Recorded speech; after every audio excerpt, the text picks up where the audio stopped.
Karena di balik usaha sesi akademik juga didorong dengan usaha sesi spiritual. Jadi ada keseimbangan. Betul. Keberkahan dari guru yaitu yang paling utama. Assalamualaikum warahmatullahi wabarakatuh. Alhamdulillah wassalatu wassalamu ala rasulillah. Sobat TK News, apa kabar nih? Semoga cager bager lahir batin. Amin.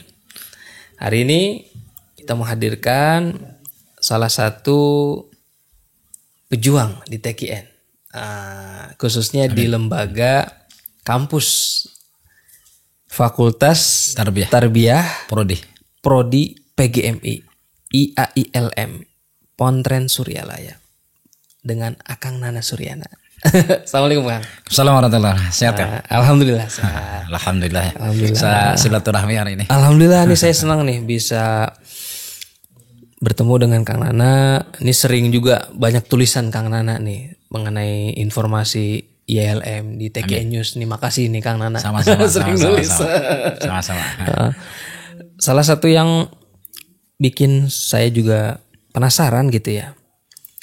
Sebetulnya PGMI di Suryalaya itu dengan PGMI di tempat lain itu ada keunikan tersendiri nggak itu? Okay. Secara normatif sama-sama saja sih sebenarnya. Sama. Yeah. Okay. Prospek kedepannya adalah melahirkan calon-calon guru SDMI. Cuma kita punya distingsi yang berbeda dengan prodi PGMI yang lain di perguruan tinggi yang lain. Nah, salah satunya adalah karena perguruan tinggi kita berbasis tasawuf, otomatis PGMI juga harus mengikuti visi misi pondok dan visi misi dari fakultas itu, termasuk dari institut itu. Jadi semua mahasiswa yang di PGMI Suryalaya kuliah itu harus punya menjadi pengamal, menjadi penyebar dari TKN itu. TKN itu. Iya. Dan itu juga diaplikasikan dalam metode pendidikan, pengajaran, praktek. Dan itu akan tersebar di berbagai wilayah itu. Iya, betul. Salah satunya ketika sebelum kuliah, mohon maaf ya, kalau di perguruan tinggi yang lain, saya yang pernah kuliah di perguruan tinggi yang lain juga, nggak pernah ada mulai kita berdoa terlebih dahulu nggak. Langsung aja mulai. Iya, dosen langsung kan mulai. Gitu. Kalau di IAILM khususnya di PGMI kita justru mencoba menerapkan apa yang beliau Pangersa Abah ajarkan. Jadi doa sebelum belajar, Allahu hadiri, Allahu nadhiri, Allahu syahidun alayya, Allahu ma'i, Allahu mu'ini, wallahu bikulli syai'in muhit. Setiap mau mulai pelajaran. Betul. Itu yang dibaca. Iya, karena kita yakin bahwa itu adalah doa yang diberikan oleh Pangersa Abah kepada siapapun yang belajar, itu doanya. Dan itu mudah-mudahan menjadi pintu masuk agar lulusan PGMI itu tadi. Iya. Merasakan bagaimana nikmatnya menjadi orang-orang yang bertasawuf dan bertarekat gitu. Iya. Bukan selain ditambah juga setelah doa itu kita tawasul. Oh, abis doa tawasul juga. Iya. Ini bedanya nih.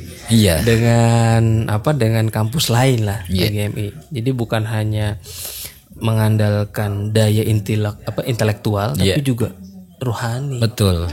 Gitu. Mudah-mudahan. Bahkan saya punya pikiran begini.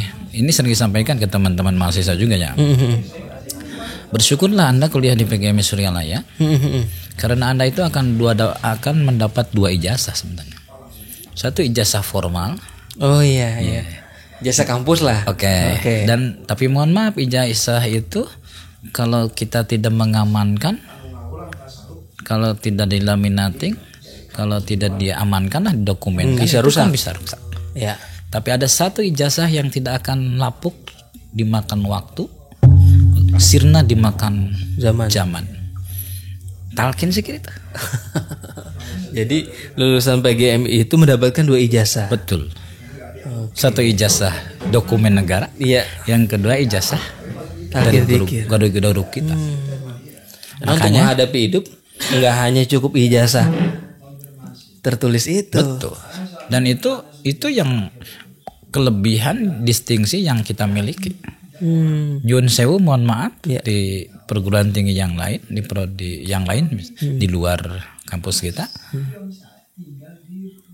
Ya kalau tidak kalau tidak sama sekali ya saya agak sulit menyatakan. Tapi itulah pembedaan kita. Ya karena kan ngajar anak SD itu kan, Masya Allah ya. Betul, luar biasa. Kalau nggak punya resilient, daya tahan yang kuat gitu, itu bukan cuman capek secara fisik, betul, tapi juga capek secara mental. Dan itu bagian dari upaya bagaimana agar menyiapkan calon-calon guru SD itu yang bukan hanya kuat fisik, kuat intelektual, tapi kuat rohani. Kita yakin bahwa ketika seseorang mengamalkan zikir secara istiqomah, insya Allah kita akan kuat tahan rohani. Dan ke anak juga berasa ya. Nah, ada pancaran-pancaran yang kita nggak kelihatan gitu ya. Kita sering juga menyampaikan ada semua mahfudhatnya. At-tariqatu ahamu minal madah wal muallimu ahamu minal tariqah. War ruhul muallim ahamu minal muallim. Wih, betul. Penguasaan metode itu penting. Tapi di balik penguasaan metode itu penguasaan materi. Tapi di balik semua itu ada gurunya. Tapi di atas gurunya itu ada waruhul muallim. Ruhul muallim. Sisi dalam, sisi rohani seorang guru. Nah, ini yang tidak digarap kampus lain. Iya, mudah-mudahan ini bagian dari pembeda kita. Bagian dari pembeda. Betul, amin. Dan justru itu menjadi core-nya ini ya. Iya. Core-nya ILM. Betul. Dan hasilnya bersyukur alhamdulillah ini berkat barokah dan karomah guru kita Pengersa Abah. Pengersa Abah Anom. Alhamdulillah. Saya punya grup ya, punya grup WA nih Kang. Persatuan Perhimpunan PGMB se-Indonesia ya. Ada WA-nya. Ketika CPNS saja. Ketika ada penerimaan pegawai negeri sipil yang kemarin lagi heboh P3K itu kan, P3K, K3 dan seterusnya. Syukur alhamdulillah. Karena berkat barokah dan karomah guru, lalu ada usaha dari kita melalui cara-cara itu, mereka lulus CPNS itu di atas rata-rata. Teman-teman, mohon maaf, teman-teman di perguruan tinggi di prodi yang sama dengan kita, itu paling dari lulusan itu 1-2. Ketika saya upload 93, yang sekarang saja ikut P3K ya, yang lulus P3K dari alumni PGMI itu lebih dari 100 orang. Saya upload di grup itu. Teman-teman nanya, Mas Nana ini benar? Loh, kok nanya benar? Benar, masa saya harus menyampaikan informasi yang tidak benar? Itu sampai 100. Iya. Saya percaya dan yakin bukan hanya karena ikhtiar dari kita, tapi di balik itu ada keberkahan dari guru kita. Dan bagi saya, teman-teman yang mau kuliah tidak usah ragu sebenarnya. Karena di balik usaha sesi akademik juga didorong dengan usaha sesi spiritual. Jadi ada keseimbangan. Betul. Keberkahan dari guru yaitu yang paling utama. Ada yang menarik nih Kang, kalau boleh cerita ya. Boleh Kang. Baru kemarin di sudah lulus. Kenapa tuh? Dia sudah lulus S1 dari sebuah perguruan tinggi. Kebetulan dia ngajar di SD. Tapi prodinya waktu itu bukan dari prodi PGMI, bukan dari prodi PGSD.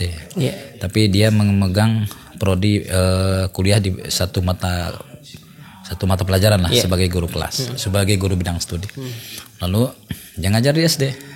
Ketika mau ikut masuk Dapodik ya, kemudian mau sertifikasi mentok Kang. Kenapa mentok? Karena memang ijazahnya tidak linear itu. Singkat cerita dia kuliah di PGMI. Namanya kita punya namanya kelas alih jenjang. Jadi yang S1 ingin ngambil linear. Nah, sudah 11 tahun dia menikah, belum punya momongan. Tapi dia tiba-tiba punya insting. Saya insya Allah ketika saya kuliah di Sri Lanka saya akan punya anak. Dan 2 tahun kan dia kuliahnya. Ketika selesai 1 tahun, tinggal nunggu 1 tahun lagi. Hamil. Oh, perempuan berarti? Iya, hamil. Bahkan selesai kemarin Oktober itu, Oktober kemarin kan wisuda ya. Nah, sebelum wisuda kan mereka harus ikut upgrading kan? Di LTK itu. Kalau tidak salah dia ikut upgradingnya selesai itu hari Sabtu Minggu. Nah dia sudah hamil besar ya. Sabtu Minggu kan, Minggu selesai upgrading kan. Seninnya itu mohon maaf melahirkan. Dan dia meyakini bahwa itu adalah keberkahan. Saya sampai nangis Kang dengar cerita itu. Saksi hidupnya ada, bisa ditanya kalau saya bohong. Jadi ya beruntunglah teman-teman yang mau kuliah di PGMI di IALM Suryalaya umumnya ya. Karena selain keisi akademik, kita bantu bagaimana agar sisi spiritual juga itu diperoleh. Dan itu yang penting. Iya, keberkahan itu dari guru sebenarnya yang sulit. Iya. Jadi emang karena pendidikan itu kan buahnya itu kan akhlak sebetulnya. Bukan sekedar anak SD tuh bisa berhitung kemudian bisa menghafal materi-materi karena mereka main gadget udah pinter kalau cuma sekedar nambah wawasan gitu kan ya. Tapi kan bagaimana menanamkan akhlak itu yang sisi itu yang kita bidik. Oke, secara teori kan guru itu harus punya 4 kompetensi itu kan. Kompetensi profesional, pedagogi, sosial dan kepribadian. Itu dimanapun prodi keguruan, fakultas keguruan itu wajib melek itu kan. Tapi kita punya satu. Ada namanya kompetensi propetik. Kompetensi keagamaan. Yang kita bidik di salah satu kompetensi propetik itu adalah minimal kita jadi suri tauladan bagi anak dari sisi agama, minimal kita menjadi narasumber bagi anak, minimal kita bisa menciptakan suasana religius di sekolah, di rumah dan seterusnya. Dan ketika kita bisa menjadi contoh bagi anak, insya Allah anak akan mengikuti kita. Kuncinya di situ kan. Salah satunya mudah-mudahan. Kunci pendidikannya sebetulnya keteladanan. Betul. Dan kita krisis keteladanan. Makanya banyak mohon maaf, ada yang mungkin secara itu sebagai guru atau apa, tapi ada yang kurang bisa dicontoh juga gitu. Ngeri sekarang guru itu, ngeri, jujur ngeri. Profesi guru banyak di tanda petik ya dicederai oleh oknum. Iya, karena kan mereka misalnya ngupload sesuatu di medsos, rupanya yang ikut, yang follow atau yang ini murid-muridnya. Jadi benar-benar harus menjaga apa ya? Bukan menjaga citra ya. Iya, wibawa lah. Iya. Betul. Jangan sampai anak akhirnya justru kan guru kencing berlari. Guru kencing berdiri, murid kencing berlari. Kalau ngelihat gurunya, ini guru saya begini di medsos. Ya itu. Harus ada yang ngejaga. Nah itu. Kita juga membatasi teman-teman dan memberikan pemahaman bahwa menjadi guru itu bukan hanya sekedar menjadi guru, tapi guru itu adalah jabatan yang melekat pada diri kita. Bukan kayak karyawan pabrik ya. Begitu selesai. Tapi ada tanggung jawab moral di situ. Kami sering menyampaikan bahwa jabatan guru itu jabatan yang melekat pada diri kita. Saya sering mencontohkan, misalnya kalau saya hari ini ngajar di kelas ini, misalnya di semester 3, lalu selesai ngajar, saya ketemu dengan mahasiswa yang waktu itu diajarkan. Nah, misalnya Mas Akang ya, Akang mahasiswa saya nih, jam pertama kuliah sama saya, selesai kuliah kita makan bersama di warung, ketemu, kira-kira Akang manggil ke saya Bapak apa Om? Bapak lah. Apakah saya ngajar di rumah makan? Enggak. Itu jabatan yang melekat kan. Ketika kita sadar bahwa guru ada jabatan melekat, maka kita akan terus berupaya bagaimana menjadi guru yang menjadi contoh bagi anak. Betul. Dimanapun berada. Betul. Nggak ada istilah bekas guru. Naudzubillah, tidak ada. Yang ada mantan suami, mantan kalau nggak ada istilah mantan guru. Maka insya Allah kita optimis, mudah-mudahan sekali lagi didorong dengan barokah dan karomah guru kita pengersabat. Insya Allah alumni PGMI Suryalaya memiliki pembeda dibanding dengan prodi-prodi yang lain. Ini kan profesi yang sangat mulia. Betul. Dan itu akan menentukan karakter manusia-manusia Indonesia ke depan. Amin, mudah-mudahan. Kalau boleh tahu nih, dalam pandangan Kang Nana kan ketua prodi PGMI. Apa tantangan terbesar dalam mendidik anak? Ya. Tantangan terbesar bagi guru-guru SD hari ini adalah yang pertama adalah sudah terjadi pergeseran karakter. Itu yang paling berat. Ya. Jadi karakter anak itu sudah luar biasa pergeserannya.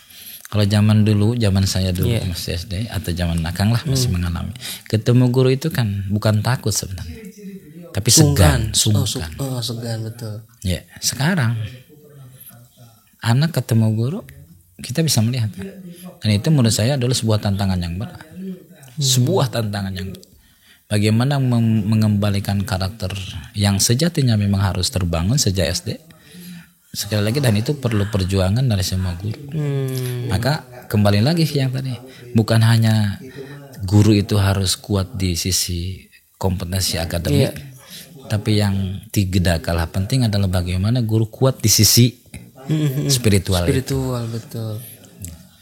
Iya, jangan sampai guru itu dianggap sebagai karyawan di bidang pendidikan. Nah itu betul.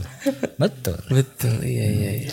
Dan kenapa terjadi pergeseran karakter itu? Karena memang tantangan pun bagi anak semakin luar biasa. Gadget itu. Iya. Dan banyak informasi baru, ada pertukaran budaya. Kemarin saja ketika pandemi kan, itu sudah banyak hasil penelitian menyatakan bahwa pencapaian dari pembelajaran masa pandemi itu kan tidak lebih dari 30%. Yang paling mengkhawatirkan adalah karakter. Kita nggak bisa ngasih contoh di Zoom. Nah itu. Kalau ke sekolahan kan kelihatan ada gurunya. Tapi kita tetap berusaha kan. Tetap berusaha bagaimana agar karakter itu terbangun. Lagi-lagi kembali ke pembiasan yang tadi. Yuk mari kita ajarkan ke anak-anak, contohkan kepada anak-anak sebelum belajar kita berdoa. Apalagi doanya itu diberikan oleh guru.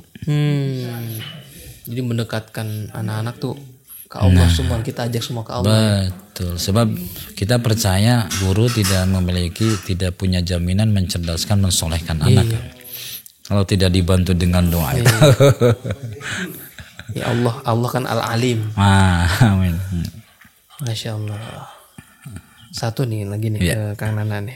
Di PGMI itu kan sudah banyak nih lulusan-lulusannya. Alhamdulillah.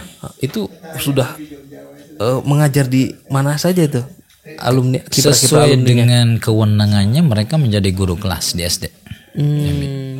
Dan alhamdulillah bukan hanya di wilayah Priangan Timur, sekarang sudah menyebar. Ada yang di Kalimantan, ada yang di Aceh, kemudian ada yang bahkan ada yang ikut ngajar juga di Papua.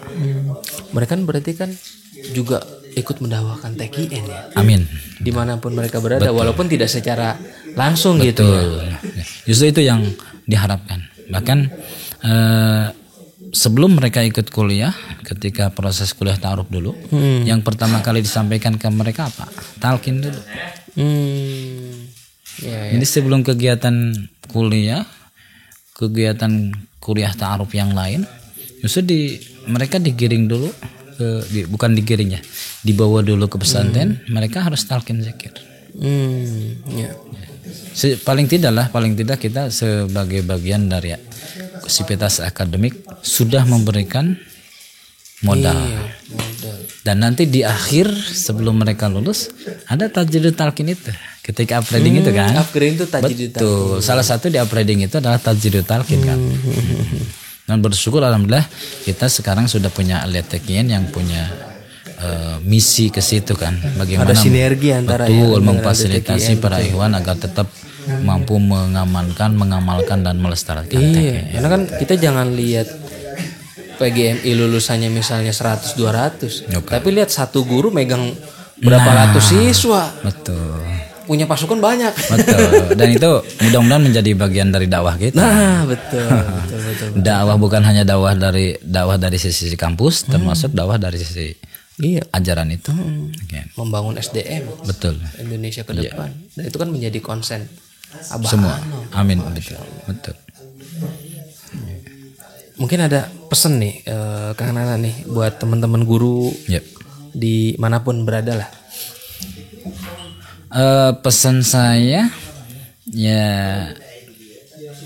kalau memilih prodi atau terutama untuk orang tua ya, karena sejatinya mereka yang kuliah itu, anak-anak itu kan sebenarnya kuncinya sebenarnya ada di orang tua sebenarnya. Sebenarnya di orang tua. Untuk yang ini ya. Dimanapun kuliah itu kuncinya kan orang tua. Yeah. Misalnya Mas yang mau kuliah, terus milih perguruan tinggi A, sementara orang tuanya B kan.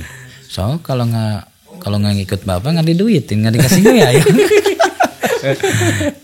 Nggak. Jadi untuk orang tua pesannya, kalau mau milih prodi atau perguruan tinggi, pilihlah perguruan tinggi yang memang bukan hanya mengimbangi anak memiliki kemampuan akademik, tapi yang tidak kalah penting adalah selain memiliki kompetensi akademik juga memiliki kemampuan spiritual. Sebenarnya itu yang pertama. Yang kedua, untuk adik-adik lulusan SLTA, pilihlah prodi PGMI. Kenapa? Karena kita punya kelebihan. Kita sekali lagi kita akan punya 2 ijazah. Ijazah akademik, yang kedua ijazah talqin zikir. Dan kalau nggak salah kita masih kekurangan guru SD kan? Betul. Dan kita siap dan prospeknya sangat jelas. Oh jelas. Kita punya 3 profil lulusan itu. Yang pertama menjadi guru SD, yang kedua lulusan PGMI itu menjadi peneliti di bidang pendidikan dasar. Yang terakhir adalah mereka bisa menulis bahan-bahan ajar untuk essay, tapi produksi untuk konten untuk betul. Dan insya Allah nampaknya sudah mulai kelihatan, dan alhamdulillah teman-teman yang lulusan PGMI itu sudah banyak diserap di dunia sesuai dengan pilihan itu. Mereka guru kelas, kemudian sudah banyak yang mampu menulis, sudah bisa juga mereka yang melakukan penelitian. Sebab guru tidak bisa terlepas dengan penelitian. Guru tidak terlepas dari menulis. Harus terus mengupgrade. Maka kata Pak Rektor kita, Pak Asep, menulislah maka kau abadi. Makanya Kang Nanan suka nulis. Ya. Amin, mudah-mudahan. Mudah-mudahan bisa terus lanjut nulis untuk TK News. Amin.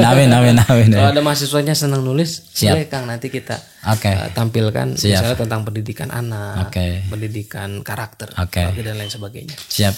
Oke, terima kasih banyak. TKN Suryala insyaallah. Insyaallah. Makasih banyak. Sami-sami. Mudah-mudahan sukses terus di prodi PGMI dan bisa menghasilkan kualitas sumber daya manusia yang unggul. Amin ya Allah. Dan bisa membangun peradaban Islam yang lebih kuat. Amin. Oke, Sobat TK News, terima kasih banyak sudah menyaksikan dan mendengarkan podcast Tasawuf pada episode kali ini bersama dengan Ketua Prodi PGMI IAILM, Kang Nana Suryana. Oke, kita lanjutkan di Sabtu mendatang, insyaallah dengan narasumber yang tidak kalah menarik. Dan jangan lupa download aplikasi TKN News, karena teman-teman bisa mendapatkan informasi seputar TKN dan ada Amaliyah di sana. Nggak usah bingung-bingung. Amaliyah TKN seperti apa? Tinggal download aplikasi TKN News. Iya. Dan tulisan-tulisannya sudah banyak tentang ketasawufan. Insyaallah. Termasuk ada tulisan saya juga. Betul sekali. Bukan promosi. Pinter. Oke, Sobat TKN News, terima kasih banyak. Dukung terus channel YouTube TKN News. Assalamualaikum warahmatullahi wabarakatuh.